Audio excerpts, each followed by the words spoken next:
നാളെ ജനുവരി 14 ബുധനാഴ്ച ജില്ലയിലെ വിദ്യാഭ്യാസ സ്ഥാപനങ്ങൾക്ക് കളക്ടർ അവധി പ്രഖ്യാപിച്ചു.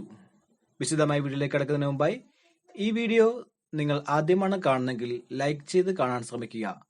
ഉപകാരപ്രദമായാൽ മറ്റുള്ളവരിലേക്ക് കൂടി ഷെയർ ചെയ്ത് കൊടുക്കുവാനും ഈ ചാനൽ സബ്സ്ക്രൈബ് ചെയ്ത് കാണുവാനും മറക്കാതിരിക്കുക. ശബരിമല മകരവിളക്ക് മഹോത്സവം പ്രമാണിച്ച് പത്തനംതിട്ട ജില്ലയിൽ ജനുവരി 14 ബുധനാഴ്ച പ്രാദേശിക അവധി പ്രഖ്യാപിച്ചുകൊണ്ട് കളക്ടറുടെ അറിയിപ്പ് വന്നു. കൂടാതെ ജനുവരി 15 വ്യാഴാഴ്ച പത്തനംതിട്ട ജില്ലയിൽ പൊങ്കൽ അവധിയും നൽകിയിട്ടുണ്ട്. ഇതോടെ ജില്ലയിൽ തുടർച്ചയായ 2 ദിവസം അവധി ലഭിക്കും. മകരവിളക്ക് ദിനമായ നാളെ പത്തനംതിട്ട ജില്ലയിലെ എല്ലാ സർക്കാർ ഓഫീസുകൾക്കും വിദ്യാഭ്യാസ സ്ഥാപനങ്ങൾക്കും അവധി പ്രഖ്യാപിച്ചിട്ടുണ്ട്.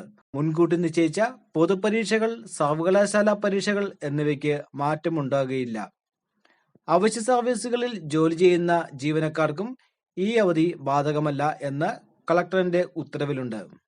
അതേസമയം തൈപ്പൊങ്കൽ പ്രമാണിച്ച് സംസ്ഥാനത്തെ 6 ജില്ലകൾ കൂടി അവധി പ്രഖ്യാപിച്ചിട്ടുണ്ട്. സംസ്ഥാന സർക്കാരിന്റെ ഔദ്യോഗിക കലണ്ടർ പ്രകാരമാണ് കേരളത്തിലെ പൊങ്കൽ അവധി നൽകിയിരിക്കുന്നത്. പത്തനംതിട്ട ജില്ലയ്ക്ക് പുറമെ തിരുവനന്തപുരം, കൊല്ലം, ഇടുക്കി, പാലക്കാട്, വയനാട് എന്നീ ജില്ലകൾക്കാണ് കേരളത്തിലെ പൊങ്കൽ അവധി. മുൻ വർഷങ്ങളിലും 6 ജില്ലകളിൽ അവധി നൽകിയിരുന്നു. ഇതോടെ പത്തനംതിട്ടയിലെ സ്കൂളുകൾക്കുൾപ്പെടെ വിദ്യാഭ്യാസ സ്ഥാപനങ്ങൾക്ക് 2 ദിവസം അവധി ലഭിക്കും. ഇത്തരം ഉപകാരപ്രദമായ അറിവുകൾ നിങ്ങൾ മറ്റുള്ളവരിലേക്ക് കൂടി ഷെയർ ചെയ്ത് കൊടുക്കുവാനും ഈ ചാനൽ സബ്സ്ക്രൈബ് ചെയ്ത് കാണുവാനും മറക്കാതിരിക്കുക.